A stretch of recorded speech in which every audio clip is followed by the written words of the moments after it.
everybody. Welcome to InPsightRadio. I am your host, Danielle Egnew, and you are a fly on the wall to everywhere. How are you? Hey, gang. Oh my goodness, it is blistering hot here in Montana. We finally got the hots. It's taken a while. It was actually really cool in June. It was really cool. And I'm glad because we got a lot of water and a lot of rain, which of course added to some floods, which were not good in south central Montana. Yet here we are, gang, and we are just going through, and I wanted to just give you guys a bit of the state of the world address right now. You know, I'm getting all of these really emails from everybody asking me to do different topics in different podcasts. And the overlapping request right now is just a state of the world. You know, there is such a sense, gang, of hopelessness out there right now. I mean, I'm on TikTok, and you're welcome to join me over on TikTok. There's like a fake account that's mine that's got not very many followers, but mine has I think it's like 11,200 followers. Anyway, mine's the one that says, hey, I don't direct message you for readings, so don't get scammed. That's mine. So anyway, I have been getting so many questions about the hopelessness aspect of things right now. And so that's what really we're going to talk about. And it's really a state of the world address. So one of the questions that I've gotten, I wrote some of these down because some of these were kind of involved here. Hold on. So this one was, is there going to be any hope for the environment, or is it too late? You know, gang, when I talk to the angel that walks with the world and the angels that walk with different multiverses, and yes, angels are in different multiverses at one time. They're in different dimensions. The one thing that's resoundingly a thing is that our planet is going to correct itself for sure. Now, that may take a minute, and it may take a while, and it may not mean that that correction is later all that favorable for human beings unless we begin to contribute to fixing the issue. And the fact of the matter is that the damage that we're seeing now in our climate was really brought on in the 1800s. That's when it started to be brought on with all of the carbon that was released in burning the coal in the Industrial Revolution. So it's not like this just started happening the other day with, Aquanet aerosol cans. I mean, this has been going on for quite a while.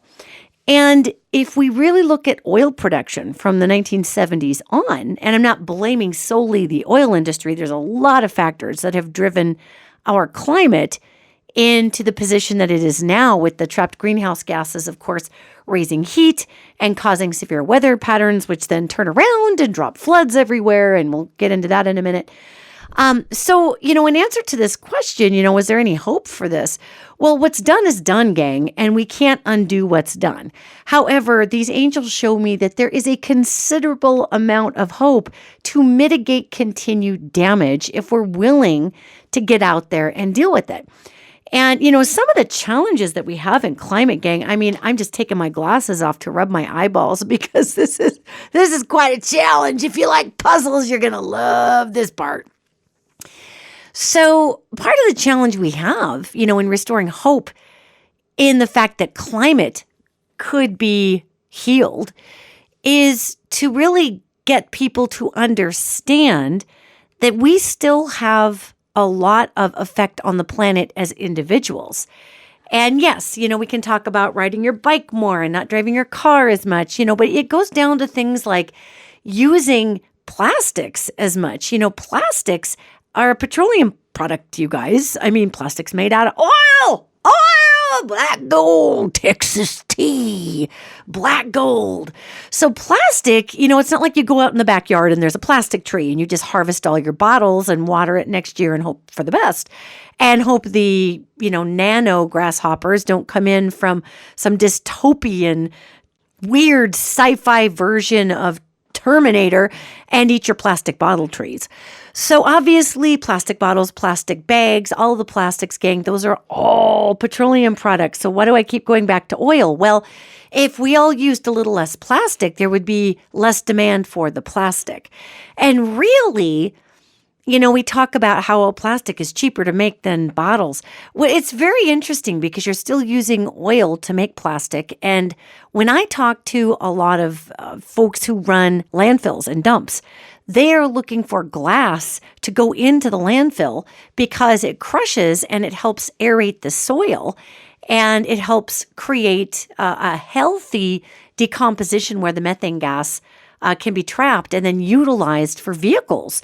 Like here in Billings, Montana, you'd never guess it. Yet our dump here services, I think it's like 13 or 16 counties or something. And they all come and dump their trash right outside of Billings, Montana. And our dump, our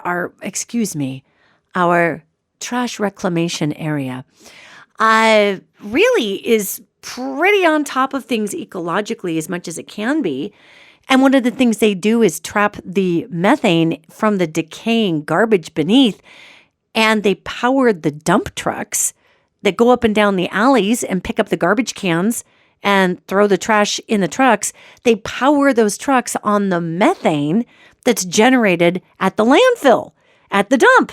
So, there's all kinds of ways that we as individuals can affect climate. And I know we get sick of hearing about this, right? Everybody's tired. I don't know about you, but I'm tired. I'm tired. I have some wicked allergies today, so pardon my stuffy nose.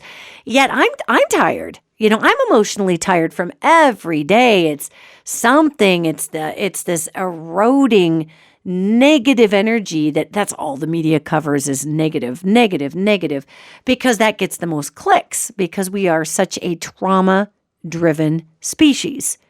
And in our DNA, we have all these trauma triggers that say pay attention to trauma because that's what's going to keep you safe by learning about where the trauma is coming from. And that's why media has negative headline. So when we talk about do we have a shot against climate change? Do we have a shot against turning this around in the state of the world? Yes, we do, gang. Start making little bitty twists in your own world. Do your best to maybe if you don't need a straw, don't grab a straw. The less of these products people use, the less of the products that retailers will order. It's literally a demand issue. So we want to make it, as humans in America, we want to make it all about somebody else and their problem, and they're doing it to us. The fact of the matter is, gang, we have hundreds of millions of people in this country alone, okay? And we are doing a lot to the environment that's not helpful by just existing. Now, a lot of that is hard to do anything about because many of us don't make a ton of money, especially right now with our recessed economy. And so getting the paper products, which can cost more.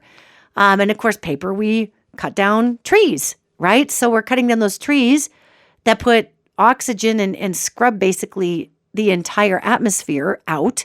Trees, plants, scrub that, carbon monoxide out of the air to try to mitigate the greenhouse gases.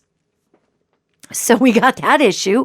If we're using less plastic and we're not going for the petroleum, then oftentimes we're using more paper. Paper is made from wood pulp. And there are so many other incredible ways that we could make paper. Paper can be made from hemp. It's a weed. That stuff grows like mad, and we don't have to old growth log those forests. And sure, we still need lumber for certain things. Yet just the amount of disposable crap that we mine the planet for, from oil to trees, even to utilizing water in weird ways that gets wasted. We are a wasteful society. We're still living like there's only a few million of us on the planet. And that's just not the case here. So when we look into the way that everything is going, yes, we can deeply mitigate where the planet is headed, yet we can't stop what's already in play. And really, something that blows my mind is that I was just reading, you guys know me. I'm a NASA weirdo, right? I love space. And I was just reading that NASA has a probe that gets up there in the low atmosphere and even a satellite that will read heat signatures coming up from the ground. Now, what are they doing? They're finding methane leaks. And what's a methane leak? Well, if I'm an oil company and I'm drilling down through shale and then I'm fracking the shale, which is fracturing the shale apart using fluid. I was going to say water, but it's not really water. It's water with a bunch of chemicals in it that get pumped down into this shale, and it goes in between the cracks of the shale, and it fractures it because of water pressure and liquid pressure, I should say, and chemical pressure. And once that shale is fractured like that, then it starts to let the oil starts to seep up inside of it, right? So the oil can kind of make its way through the cracks to the pumpy pipe, and out it goes. Now, that is an extremely wide brushstroke on how fracking and the science and physics of actual oil extraction work. So if you work in the oil industry, try not to laugh your butt off and fall off of your couch listening to that description. But for those of us who do not work in that industry every day, that's basically how it works. Okay, so they're cracking apart the shale to release the oil and to also release the gas. Well, when you do that, when you frack so much, you definitely move the gases that are underground. That's the first thing to come up. The irony here is that methane gas is a commodity that was natural gas, we call it, that was being pumped out of Russia to the European Union. And they use a lot of Russia's natural gas up there. And obviously Russia has turned that off, or there's issues or whatever with the war with Ukraine. So back in 2016 through 18, I was telling folks who were asking me, what should I invest in? And I said, well, I'm not an investment broker. I'm not a financial advisor. I'm not advising you on how to actually invest your money. I can tell you about some economic trends and some energy trends that are coming up. And when I was in the middle of that conversation, what came up was that natural gas was going to be a huge export for the United States. Now, at the time, I had a person who was working for the oil companies that was in one of these forums that I was doing. This was pre-COVID back then. And I had this big room, and it was packed full of people, and I was giving a report from the angelic realm and from the ethers and from the off-world guides and everybody else helping us out about what we could look forward to with economic and energy trends. What came forward was that the United States was going to be exporting huge amounts of natural gas. So this individual who works in that industry raised their hand and said, well, I don't see how that's possible, because that would, take huge tanks and we'd have to have huge pipelines, and I just don't see how that's possible. And I said to this guy, I don't know how it's possible. They're just telling me that's a thing. So that's where we're going to go. Well, now speed up, and that was about maybe 2017, 18 right in there. Let's speed up to 2022. Where there are billions of dollars in infrastructure over the last couple of years that have been built going to the Gulf, bringing natural gas to the ports because they figured out somehow, some way to, store it in tanks or put it in ships, or I don't even know what they do with it, but they pump it into tankers somehow, and that goes over to China and it goes over to Europe. And so America, the United States, is selling huge amounts of natural gas to everybody else in the world, okay? So why is this a big deal? Why am I talking about exports when we're talking about climate? Well, we're making bank off of natural gas. We have a ton of it in the North American continent. It's just sitting under there. And because of our fracking practices, we have released a ton of natural gas, okay? Now, one would think, yay, that's great economically. Well, yeah, except unless you're burning the methane. You got to burn the methane to get the methane content out. So the methane just doesn't go straight up to our atmosphere. Because if natural gas goes straight up to our atmosphere, then we got an issue.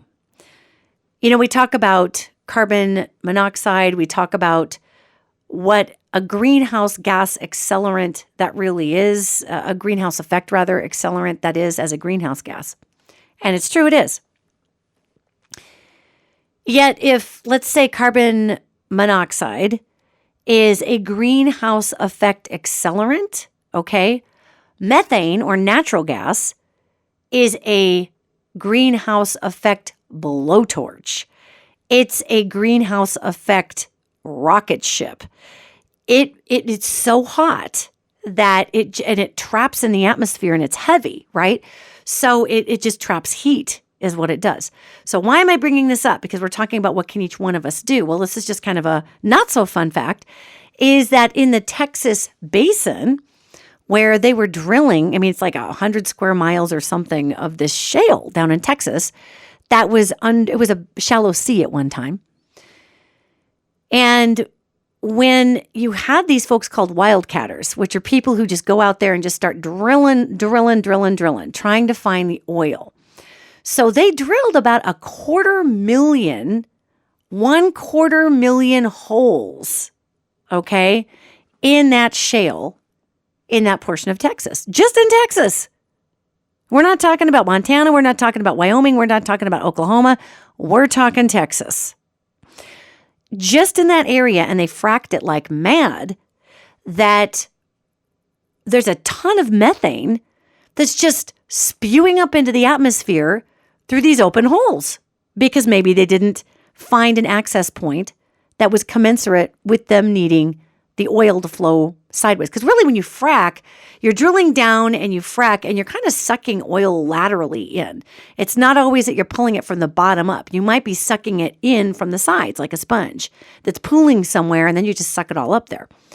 So when we think about this, there is so much methane barfing just out of Texas alone through open holes, and it doesn't always come up. It comes up sometimes. Some of the holes are capped off, but they're not capped off and sealed. They're just kind of capped off. So like, I don't know, a person doesn't drop a nickel down the hole. I don't know. But I mean, literally, this is all barfing methane to huge amounts. Like one of these holes does something ridiculous, like 8,000 times the amount that a bus would create on a city street, in a day or a year or something like that. It's just incomprehensible amounts of methane in the atmosphere. So if we can't necessarily stop that, because the oil companies, I think there's about 10 main oil companies that are responsible for these holes. And you'd think the oil companies would be capping those holes and sucking the methane out, except for and selling it to China or somebody else, anywhere else, the European Union. The issue with doing that is that a lot of these holes with the methane that's coming up out of them are not consistent holes. So it's not cost effective for the oil company to cap that hole and only to get methane out of it once in a while. Okay? The problem is though, there's the 250,000 holes in the ground over there, that 250,000 holes in the ground roughly, are all intermittently barfing methane out. So it's not cost effective for some of these oil companies to actually cap the intermediate holes, yet it is really causing problems. And of course, it's Texas. So pretty much in Texas, there are no more regulations for anything unless you're a woman and you want your own say over your own body. Then there's tons of regulations. But everything else, it doesn't matter. You can do what you want in Texas, except if you're a woman and you want to make your own healthcare decisions. Then there are no rights for you in that case in Texas. So as we look at this about, well, what can we do? I mean, that sounds so grim, right? And depressing. What can we do? Well, there are things that are happening right now to offset climate issues. We all talk about that great big Pacific garbage patch. And if you've not heard about that, it literally is this giant swirling garbage patch that has just been getting bigger and bigger. And it's where all of these different tides converge in the middle of the Pacific Ocean. So it creates an eddy, like a river eddy where you'll just watch a leaf just going around and around and around on a little eddy in the river, even though the river is flowing. So in this instance, it creates a giant eddy, and all the trash that's thrown out of cruise ships and dumped off barges and just thrown in the ocean and just all the crap from the whole world goes to this one spot in the Pacific and just swirls around. And it's an island. They say I've read different things. I've read that it's like 4 times the state of Rhode Island. I've read it's twice the size of Texas. Years ago, it was the size of Texas. Now I'm reading it's a couple of Texases, this garbage patch. And the problem is it's not just a bunch of stuff floating on the surface, right? You think like, when you're boating and you pass like a few garbagey things, like a Cheetos I always stop and pick that stuff up if I'm boating. Yeah, like a Cheetos bag and a water bottle and a straw and a cup, and it's all kind of floating in one area. No, this is up to 50 feet or 100 feet thick. So it's blocking the light as well as having all of these heavy pollutants that the microbes in the ocean can't actually break down. This garbage patch is pretty awful. However, they are making headway. They just pulled out 100,000 pounds of plastic. There's a nonprofit group doing that. And so there's a lot of people who are going out there and organizations that are pulling garbage out of the ocean. And it's certainly a place to start. You know, of course, it would help if we didn't use the plastic, and it would really help if we didn't throw it in the ocean. Yet there are other countries that don't have disposal systems like the United States, and even we dispose out in the ocean, which is not okay.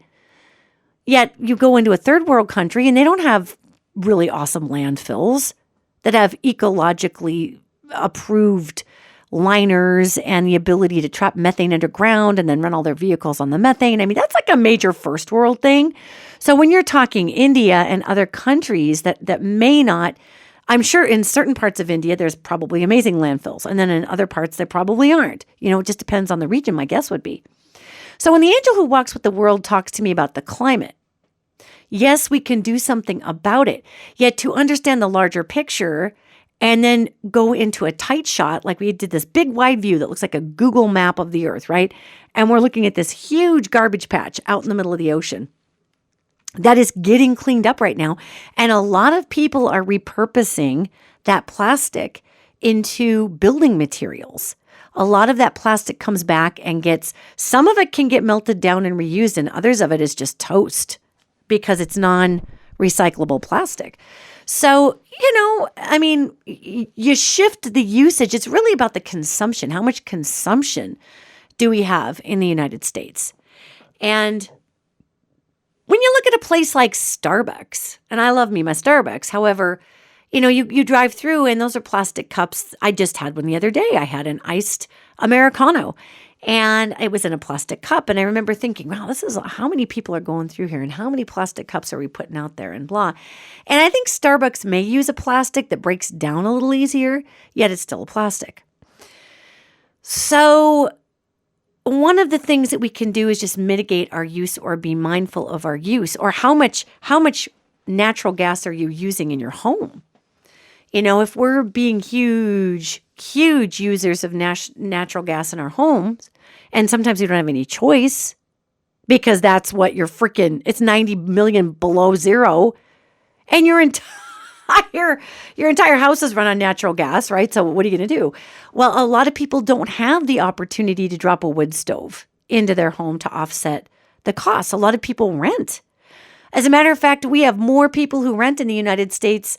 Probably the ownership to rental in the United States, I recently read something that's saying that more people are renting now because they can't afford to buy, because of the housing prices and the continued inflation. So, I mean, it's just getting ridiculous out there. So is there hope for our climate? Yes, there is.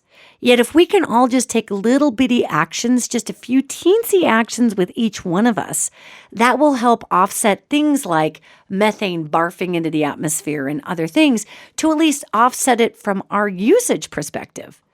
And I mean, truthfully, now that methane and natural gas is becoming so profitable, a lot of these oil companies are trying to save it, catch it, not flare it, do something else with it. But there's so much of it over here, you guys, that we've got to do. We produce so much methane as a byproduct of oil extraction that it's really hard to do anything with it productively. You know, if we really wanted to do something amazing with it, we could create a government program where these oil companies could cap that all up and donate it to other countries that could use the methane and burn it and get it out of there and burn it. But it could be a donation to certain countries that are struggling. And all of that could be 100% tax write-off for the flipping oil company, who makes a crap ton of money in taxes. And really, they just skirt tax laws anyway. But I mean, it would be a wonderful way that we could do something federally to encourage these oil companies to donate the extra gas. The oil companies have made record profits in this last quarter, just from the quote oil shortage, which there isn't one. For the United States, there isn't. In other parts of the world, there are. So yes, you guys, there is hope, but this really, my last few podcasts have really been about being mindful and present. And being mindful and present is where we need to be right now. And so to be mindful of our usage and to be present in our usage, so we're not just blowing all this stuff out without being mindful about how we're using it. So yes, there's hope, but we need to be present for the hope to actually come through. So anyway, okay, so on to the other question here. There is so much hatred in the United States. This is no longer the country that I recognize or grew up in. Is there any hope for our nation to become peaceful, or is it time to find another permanent home? You guys, that question I get probably dozens of times a day. And when I talk to the angel that walks with our country, that walks with our world, that walks with our president, that walks with Donald Trump, I talk to all these angels. And yes, Donald Trump has angels, gang. So there you go. Yet when I talk to these angels and get to find out the skinny about what's going on with everybody, I talked extensively in the last podcast about a group of extremists in this nation, in the United States, that want to make sure that we fall apart as a country so they can build this weird dystopian Handmaid's Tale wackadoodle fake demon godville that we all have to, exist in. Well, the chances of that happening aren't great. Yet that group, as I talked in my last podcast, have an exceptionally large and organized network in place. So when we're talking about, is there any hope for the climate of the USA? We're talking about emotional hope here. We're talking about people getting along, which reminds me of the Kenny Chesney song. I love Kenny Chesney as an artist. God, he's got some good songs. Get along, along down the road. We got a long, long way to go. Scared to live, scared to die. We ain't perfect, but we try. You know that song? Well, and my wife and I just recently saw Kenny Chesney in concert. It was so fun. We had those tickets for 3 years, and that concert kept getting way late, and we finally got to see him in Bozeman. It was awesome. And actually, Old Dominion, who opened up for Kenny Chesney, was unbelievable. If you get a chance to see Old Dominion, go see Old Dominion. Those guys were great. But anyway, I digress. So the question that I've been getting, that this question really did reflect, was, is there any hope, or should I find a new permanent place to live? I have had more of my clients move out of the country, and honestly, I can't blame them at all. And honestly, for some of these folks, that move was incredible because their soul journey, their life path, doesn't include getting scrappy and nasty and going at it with a bunch of neighbors. It just doesn't include that. So what I think is of great interest here, to me anyway, is that yes, we have these angels all way back in. We have a massive opportunity to get the United States of America back on track, to be a place where we respect one another. Yet again, if you're waiting for one person in political office to make that happen, you're going to be missing the boat. The president of the United States can demonstrate behaviors, and as we saw in the Trump administration, some of those behaviors that are demonstrated are really devastating and terrible. Yet the president of the United States cannot make us be decent people day to day. Our congressional representatives, our senators, our folks in the House of Representatives cannot force us to be good people day to day. We have to decide to be good people. We have to decide if we're going to be a single issue human who's going to act in our own entitlement in the United States and freak out if our issue is not met, or we can look at the larger whole. Now, why is this important? Because if all the good people, and I say good people, this is not a political statement, it's about the heart of someone. If all the people who feel like they are good people move out of the country because they're just tired of participating and tired of trying, then the country's going to be left with nasty people who want to fight. And the country is going to go down the road of a country that's left with nasty people who want to fight or suppress or take over. And this is where I get really frustrated when I talk to these angels out there and I ask them, where are people's heads in what's going on in the United States? And I see a lot of people just tuning out and pretending it's not happening. I see a lot of people extremely depressed and suicidal. I see a lot of people who just have given up, so who cares? So they're kind of just living their life. And though I don't suggest giving up and who cares as a way to just live your life, I very much suggest just living your life. Because just living your life is important. And being able to get out there to just live your life is important. And when we don't just get out there and live our life, we're too caught up in a single issue. And we're too caught up with getting mad at everybody's little everything. And people are sick of it, gang. And that's what these angels are showing me, is that people in the United States are sick of the polarization. Now, we do have political parties that want to push that polarization because that's how they get funding. The Democratic Party pushes it like mad. So does the Republican Party in terms of fundraising. It's the other side that's the bad guy, so give us your money. These parties at an administrative level, now I'm not talking about the good people who serve on a civic level within the party. That's a different story. I'm talking just about the organizations. These parties are massive juggernauts, and they really only feed themselves. And of course, as we talked earlier in the podcast, they use the media's rule of negativity to get clicks to open and to get people to donate. So it really becomes somewhat of a big deal that, do we need to move out of the United States? Is there hope? Of course there's hope. Talk to your neighbors. Talk to your neighbors about common sense stuff. Don't get into the weeds with them about where they may be coming from personally. Now, I know this upsets some people because there's a lot of people out there that believe that we need to talk every single little thing out to understand where the dysfunction in the United States lies so we can fix this dysfunction. Now, I'm not saying we should ignore. I'm not talking about erasure of people's experiences or pain. I'm talking about not becoming that one issue asshat that nobody can stand because all you do is just bang the gong of your one issue. Whether that's, I love my guns, guns. Or whether it's, my pronoun. I mean, can we just lighten up a little bit on our particular issue of importance long enough to make a friend? Just like the song says, make a friend, call your mom, buy a boat, share a beer. Can't we all get along? Not in that order. I never get that part of the song right. But really, I mean, when we're stuck on these single issues, gangs, what we don't do is we don't see people for people. And I talk to all of these angels. I talk to Donald Trump's angels. I found things in Donald Trump that I would really get along with, believe it or not. There's things after talking to his angel that if I ran into him, I could engage him in certain ways and we get along in those areas because not every single person is 100% good or 100% bad. So we need to start treating each other like people first and stop being so damn lazy, America. God, we've gotten lazy. Oh my Lord, we vote according to whatever letters after somebody's name. We don't even look at what they're doing. That is so bad here in Montana. We've got a lot of multi-generational, old school conservatives here that are ranchers and farmers. When you look up the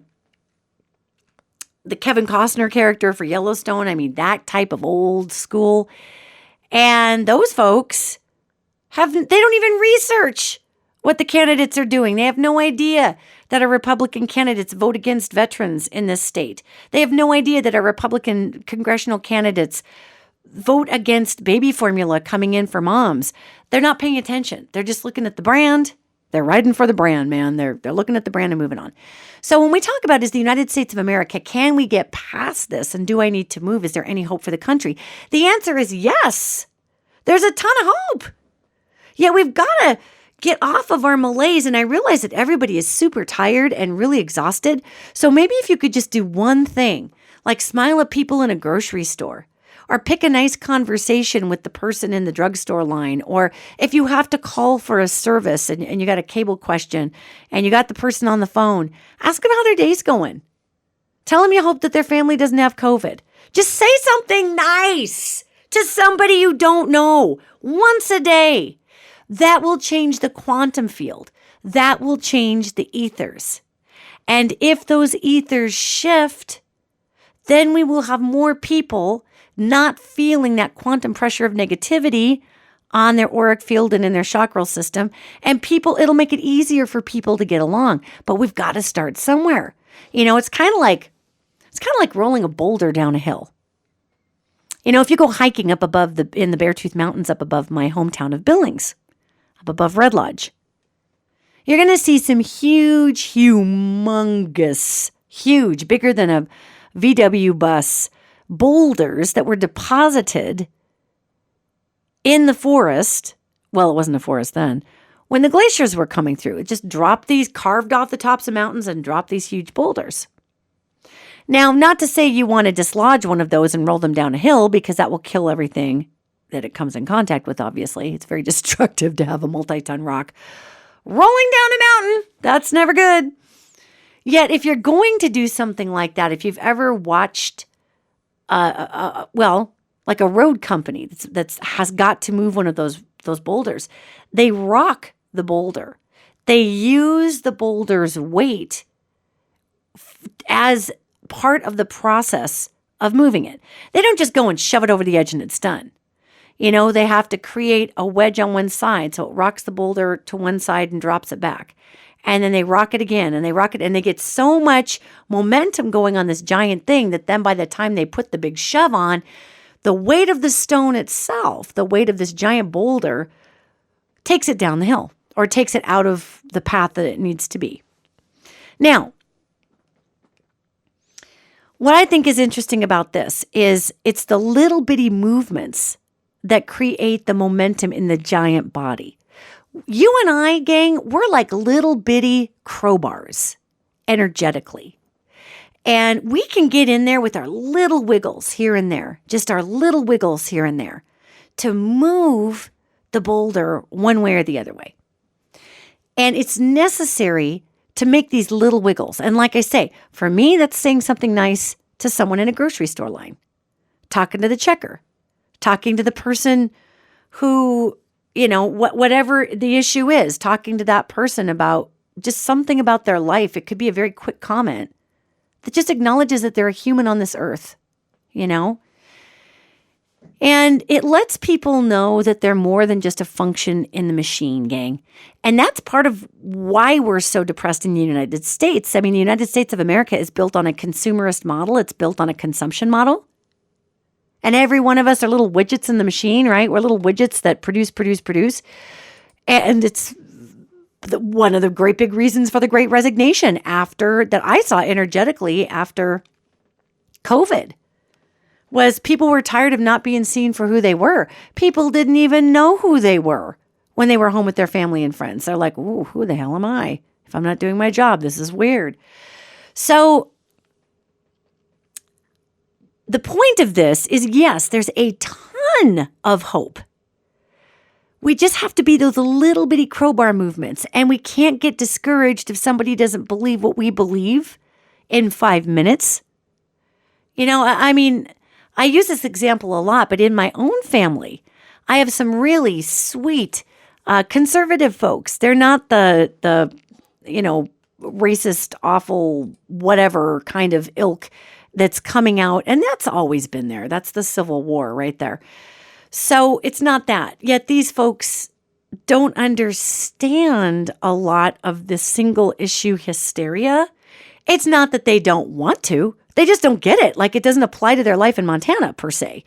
So being able to explain that the same freedoms that they believe in are the same freedoms that I believe in, and it's just a different way of going about the freedoms. But no, we can't get hyper focused on one thing one way or the other, because we lose the big picture. And really, the whole country is aware of this, gang. Right now, you remember Andrew Yang, who ran for president? Remember Andrew Yang? He had some good policies. He's starting a party in the center called the Forward Party. And what I think is so interesting about that is there's so many people who are so used to our polarized fighty model that they don't believe this center will work. And that cracks me up because in nature, the center is where everything takes place. Okay? The river is not running on the right side of the canyon or the left side of the canyon. The river is running in the center of the canyon. When you're in the canyon and you're on a boat, there is the left side of the canyon and the right side. Yet it is the bedrock, it is the bottom, the center point of the canyon that the river runs within. The human body. It is not the right arm that runs the body. It is not the left arm that runs the body. It is the core that holds the heart, the lungs, the spine that holds the brain. It is the center that runs everything. So this funny little idea that if you're in the center, you don't stand for anything and you're mushy and you're wishy-washy. And yes, in the past, centrist ideas have gotten milquetoasty and they've been a place for people to hide their cowardice, quite honestly. Whether they were on the right or the left, they hid that cowardice in the center.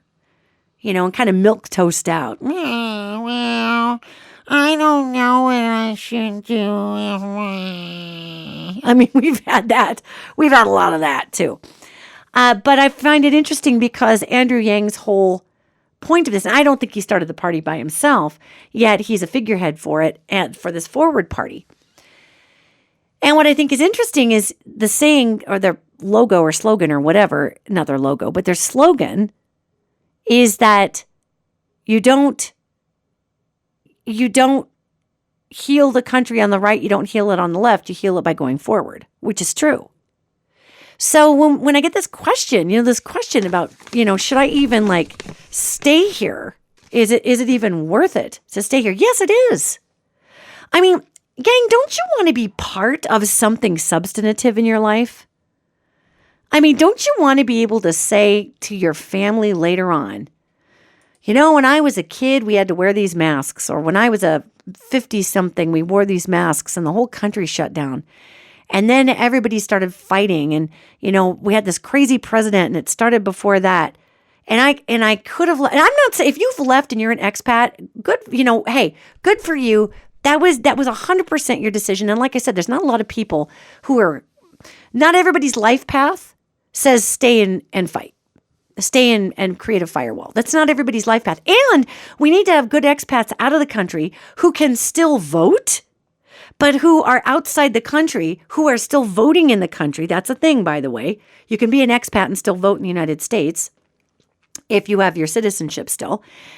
I'm not quite sure how it works, yet I have a lot of expat clients who still vote. I'm not sure how it works, so you'd have to look that up. However, that can be really helpful if you're somebody whose quality of life is so depressed and smashed and crushed, living in this very heavy environment that we have in the USA right now. If that's happening to you on a regular basis, and you can go to some place like Ecuador or Portugal or Belize or Colombia or Panama or Costa Rica or Mexico or any of these other countries, and nothing's perfect anywhere, you guys. So just be aware. I love Belize. I'd love to live down there part of the year. I really would. And I got to get over spiders that are as big as a saucer down there. But guess what? It's Belize. I'll deal with it. I got to get over saltwater crocodiles. But guess what? I'll get over it.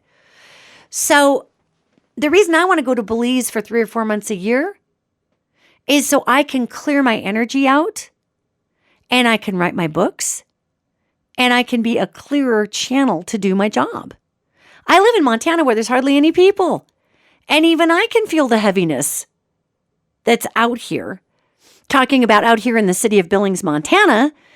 And it's got about 160,000 people, which might not sound like a lot, gang. Yet for this area, it's very concentrated in people. So it's kind of weird. And we're in a valley, so that traps a lot of the energy. So even I am feeling a lot of pressure that I didn't feel when I first moved back to Montana. Gosh, back in 2013. I mean, I'm from here. Yet, if you're living out of the country because being in the country was just too heavy, I am not here to shame you. Rock on. Congratulations. Have a margarita for me and swim in the ocean, please. That is excellent. Because you too, as an American who lives out of the country, you too can turn around, pray for this nation or whatever you do, whatever energetic practice sends good vibes on your behalf. you can practice that outside the country and still send all that good mojo to the USA. You know, there are a lot of people that can't leave here. A lot of people that can't leave here. So I'm drawn to at least staying here most of the time. I might take a break here and there if I can. And that's 100% up to finances and who even knows what's going on. I mean, if I'm to be just dead out honest with everybody, I work in a disposable income field. You know, you have to buy food. You have to pay your rent. You don't have to call the psychic, you guys. So, you know, my income fluxes a lot, as do a lot of people in small business. And when it's fluxing, it's fluxing. That's just what the universe is doing. I still end up doing the same amount of readings. Even if I'm reading for somebody at a bar and I'm hanging out with my family and there's a bartender that needs a question answered, and that answer comes through, it just flies out my mouth. I'm not going to sit there and be like, no, you have to pay me for this answer. I'm not telling you while I'm drinking my tequila what your answer is. I'm going to tell them, you know, it's their answer. So I'm constantly reading. I'm just not always, you know, having a financial compensation for that. And that's okay. The universe manages to work that out somehow in my life. It just, you know, it always works out. And like any small business owner, sometimes times are really lean. You know, I'm no exception right now. We're in a recession. Times are lean right now. Folks are getting hit hard. As a matter of fact, I'm probably going to issue some kind of a reading sale, not even from the perspective that times are lean for me as much, although things are kind of thin in the summer. They always are. But, you know, when I look at, here's another thing I printed out here asking if I was going to be issuing any sales soon because this individual lives in Canada and the American dollar is worth so much more and it makes it very cost prohibitive. And I probably will, just because, God, people need help and nobody has cash right now, guys. You know, and I want to be able to reach as many people as possible. But when we're talking about should I leave the United States of America, is there hope for our country? Yes. Yes, there's a ton of hope for our country. There's a ton. Yet it's going to take all of us being present and sticking around and applying all these tenets that I've talked about in my other podcasts and making a difference in your own community. Spread the love, you guys. It matters. It makes a difference to the quantum field if we spread the love. It makes a difference. Now, you may have noticed in my podcasts and my delivery and my blogs the last year, the way that I translate spreading the love has changed. Because as a culture, especially in the United States, we used to hear spread the love differently. Now, spreading the love, after how many years past the Trumpism that brought out, it just, all the Trumpism did was just speak to the ugly attitudes that already existed and have existed in this nation since it was founded. That's all that happened. So then it got a mouthpiece and then it got people talking and here we are. So when you used to be able to talk about spreading the love, people understood what that meant in a certain way. They understood what spreading the love was. And people don't necessarily understand what that means right now because it seems almost like an unrealistic request for people. That's what the angel who walks with the world, that's what the angel who walks with the United States, that's what the angel who walks with the presidents, former presidents, people's angels, that's what they resoundingly show me. Is if I use the word, hey, everybody, let's just spread the love and we're going to heal the world with love. That is such an abstract concept for people right now that it just falls in the butt crack of what the hell, you know? So these angels have been helping me with messaging. And there's some of you out there that have expressed not as much joy with the type of messaging that I'm still saying the same thing. We need to be present. We need to spread the love. Okay. Yet I'm also folding in a lot more third dimensional concrete facts into why it's important that maybe we use a little less plastic. Or did you know that there's 250,000 holes in Texas that are barfing methane in the air? So why don't we each do a little bit to offset that, okay? You'll notice that the messaging has changed, but the message is the same. It is the same. Human beings are incredible resources of genius, brilliance, innovation, and co-creation. That is who we are as a species. We've had all sorts of people, organizations, and agendas attempting to get us to hate one another, especially in America, because the more we hate someone else, the more we're scared, the more money we spend. That's a marketing metric, okay? Yet, I don't know about you, but I am really, really tired of being a marketing guinea pig for multi-billion-dollar industries that are sociopathic and could care less about the outcome. I'm tired of it. So when I get the opportunity to look behind spiritually what's going on, what I see is people really wanting to connect. We don't want to hate our liberal family members. We don't want to hate our conservative family members. That's so stupid. I mean, yes, there may be ideologies that individuals have that may be difficult to be around. And, you can just agree to disagree. You can just agree not to bring up certain things. Yet expecting someone to be a reflection of us before we get along is ridiculous. That's never going to happen in a million years. And of course, these organizations and these people who have these agendas to divide us, whether it be media for marketing dollars, not that the media is attempting to divide us. That is a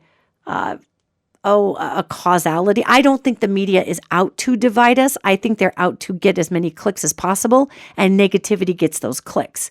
I don't believe the media's agenda is to divide.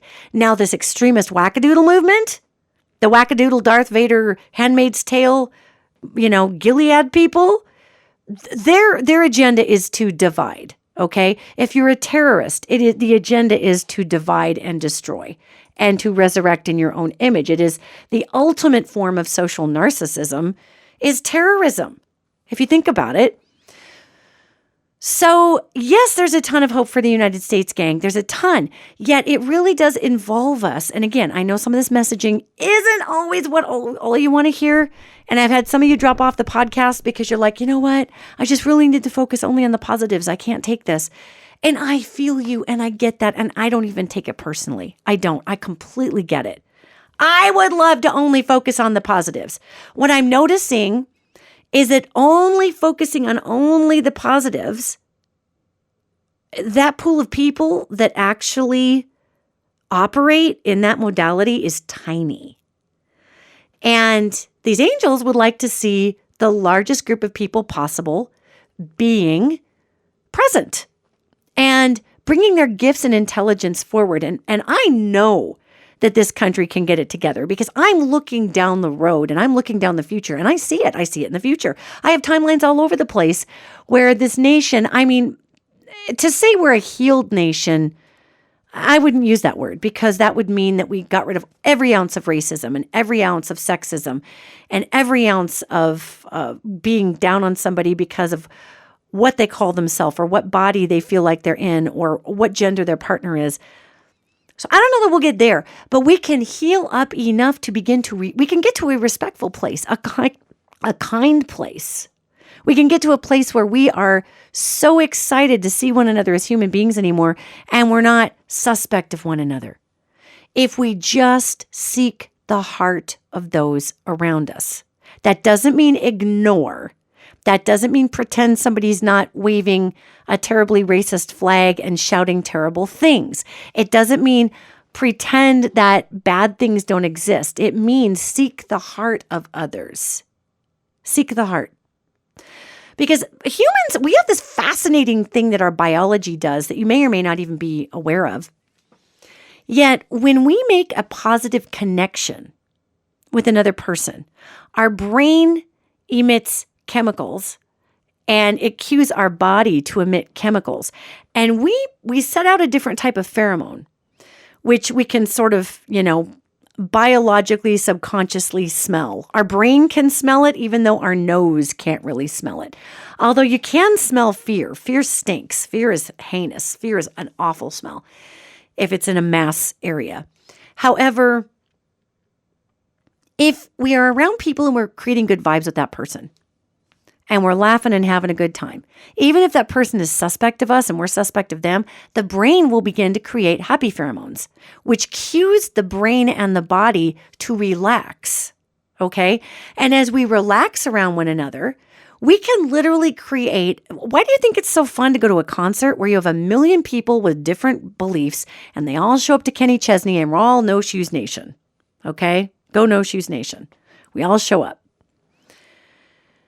When we all show up just to have that musical experience, the pheromone there is fun, fun, fun. Everybody leaves their life behind. Everybody is there for a common goal, and it's to have fun. Now, imagine what it would be like in America if our common goal was just to have fun and build the coolest country ever, where everybody got to be free as long as folks weren't breaking the law, as long as we weren't victimizing others. Everybody with consenting legal-aged adults was doing what the heck they want to do in their bedroom with whoever they want to do it with. Everybody's bodies gets to be theirs to be responsible for, okay? We develop enough of a social conscience that if we all need to do something for the good of the social whole, that we can put our differences aside because the whole is important. That's actually called Uturan. That's an off-world planet.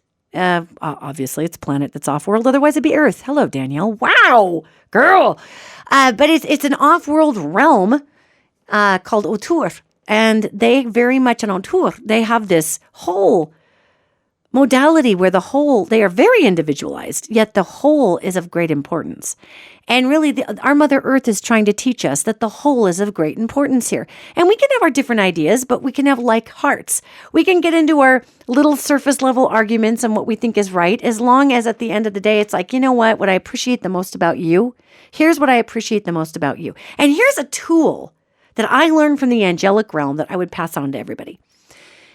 Yes, the United States can be made far more kind and as healed up as any human place is going to get, yet it takes us being able to wrap up a disagreement in a way that builds bridges and doesn't burn them down. And this modality was given to me by the angelic realm, and I just think it's so cool. It's so cool that, even if I am in disagreement with somebody else, which is often in Montana, about how things should be, what I will do is I will look at the heart of that person. And I will look at where their comment, I won't just listen to their words. I will look at where that comment is coming from. If I have a 7th generation cattle farmer who's never ever left Bridger, Montana, except maybe to go party in Las Vegas once in a while for a weekend, but hasn't lived anywhere else, the needs of the rest of the world are not going to make sense to that 7th generational cattle farmer who's never gone anywhere. That doesn't make them small-minded. It doesn't make them an idiot. It doesn't make them a moron or a lesser than person, which a lot of time we get a little elitist about in this country. And I live in a rural state, so I'm very protective of the folks who grow our cows and our food because that's a really tough job. And I understand that there's a lot of cattle farmers out there that are not stockyarding it and are doing the grass-fed, grass-finished, organic, humane way to raise beef. They're not all bad guys out there, gang. As a matter of fact, real ranchers don't want to run cows through pens and all that. It's disgusting. There's a lot of disease and it's expensive. They want to run those cows on more room where they can be happy cows till they're not.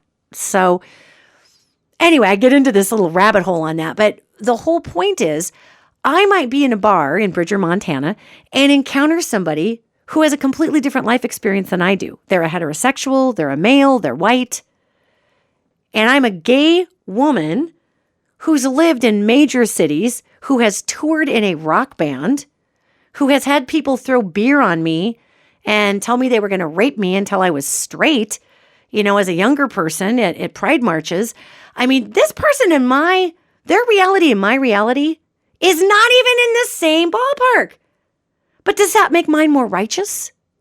Does it make theirs more American? No! God, we got to get together and we've just got to be able to say, okay, I hear you.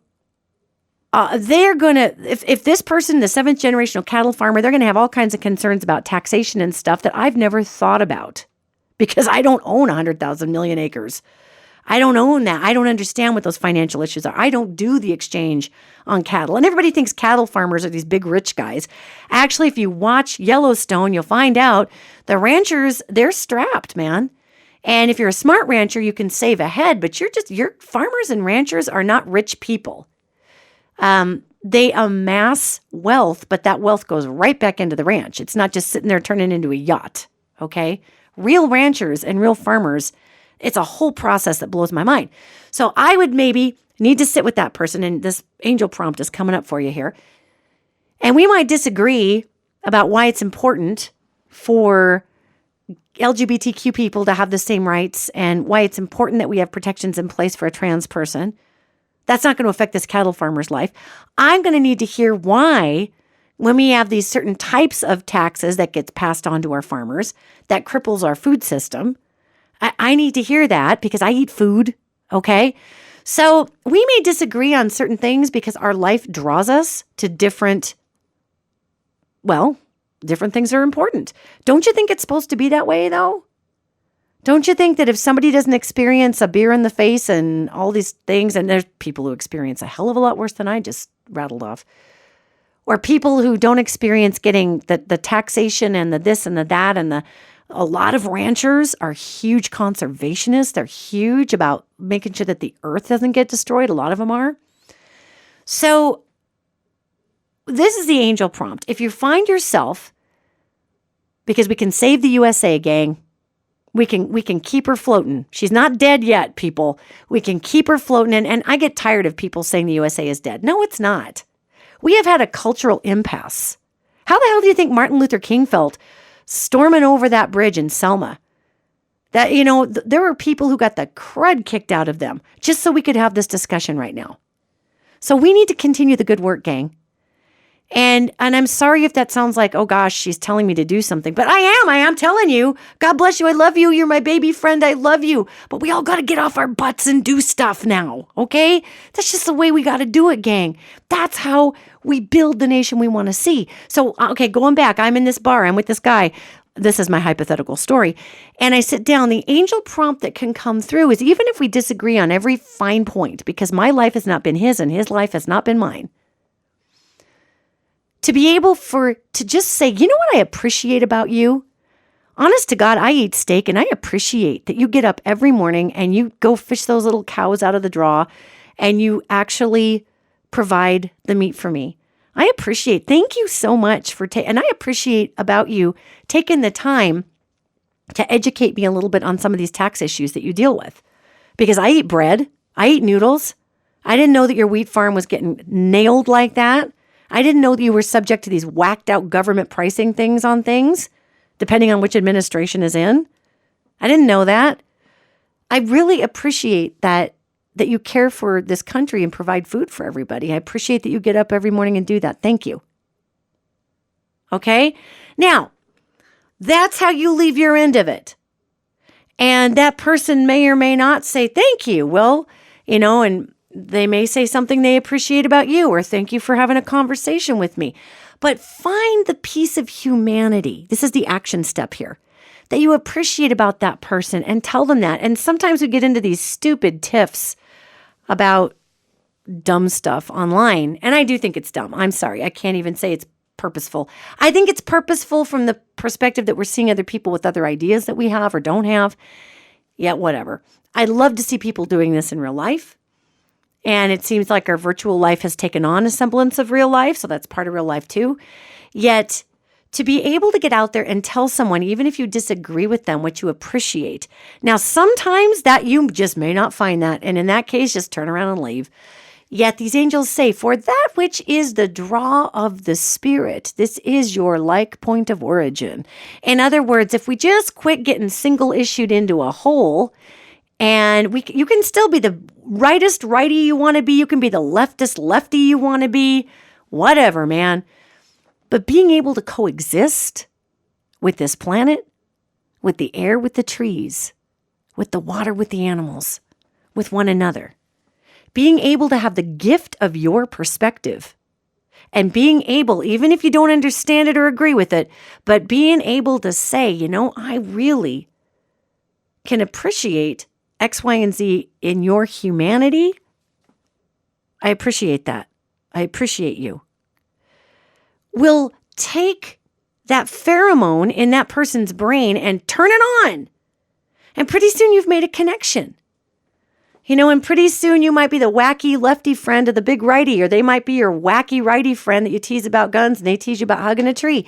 But we come back because those pheromones get out there. And anger is a pheromone, gang. We release anger pheromones too.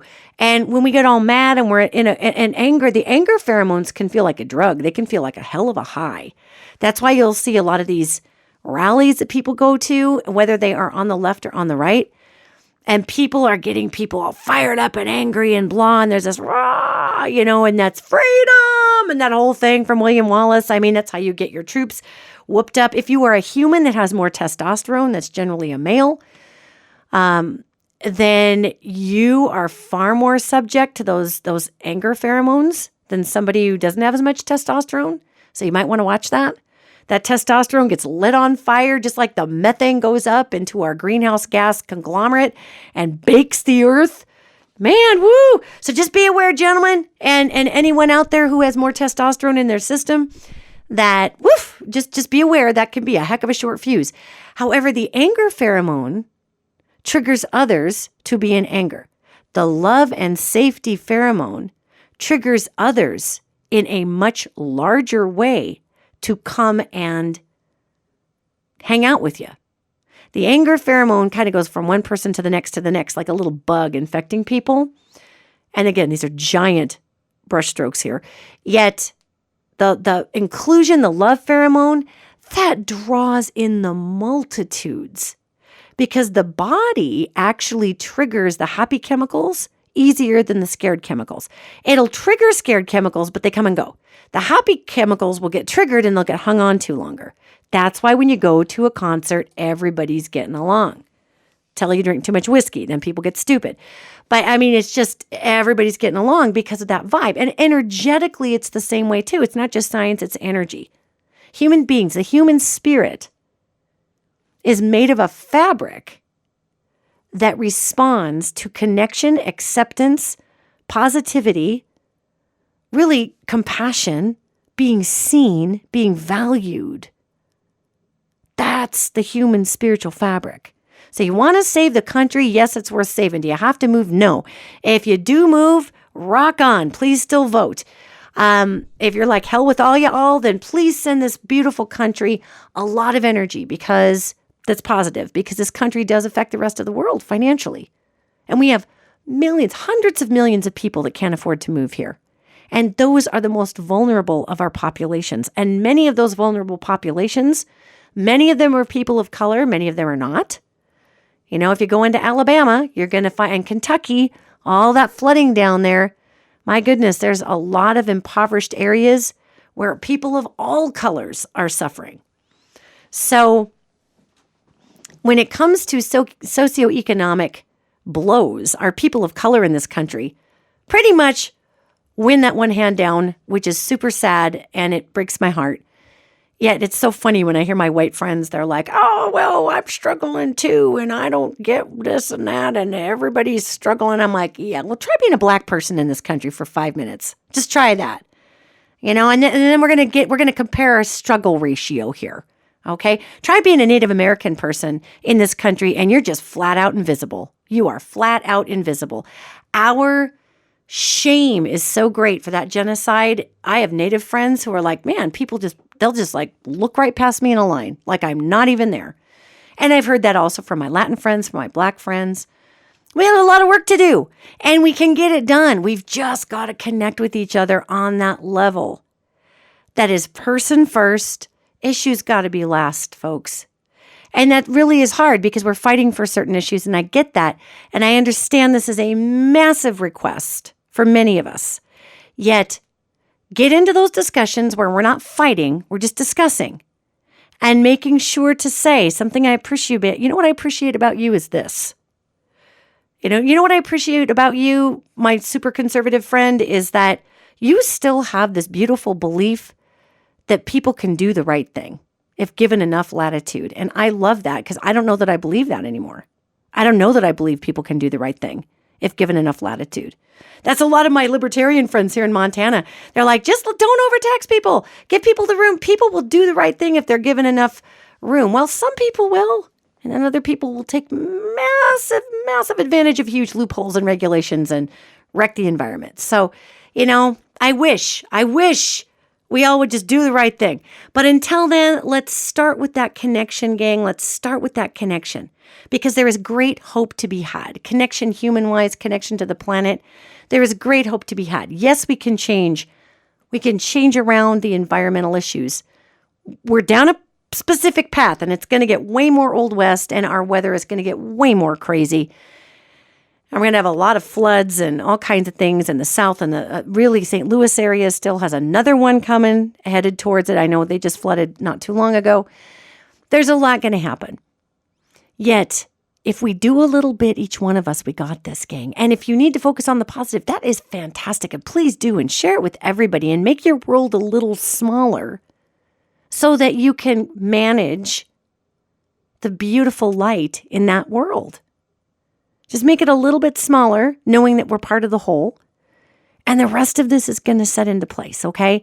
So yes, there's a lot to be hopeful for. Yes, we've got some challenges. Yes, we've got work to do. And wouldn't you rather live a life where you said, it got a little hard there for a while, but God dang, I was part of that generation that turned it all around. I don't think it was easy for the greatest generation and after the Great Depression, and then we went into World War II. I don't think it was easy for everybody to ration and have all the men leave, and they're all getting killed over there, and nobody can use any copper or rubber. I mean, it was all going to the war effort. But the enemy was out there. It wasn't here. And now the ugliness that was over there is here. So why don't we just put all of our energy into the kindness effort? Why don't we put all of our energy into our recyclables? Why can't we put all of our energy into working to create the unified field of kindness here? And we can. And sometimes you just got to walk away because somebody's just an ass. Just walk away. Walk away. It ain't worth you losing good hormones over, is all I'm saying. Just walk away. Walk away. All right, you guys. Well, thank you for listening. I got my producer flagging me down like a mad thing. We are way over time here. But listen, go out into this world, shine, and I will see you next podcast.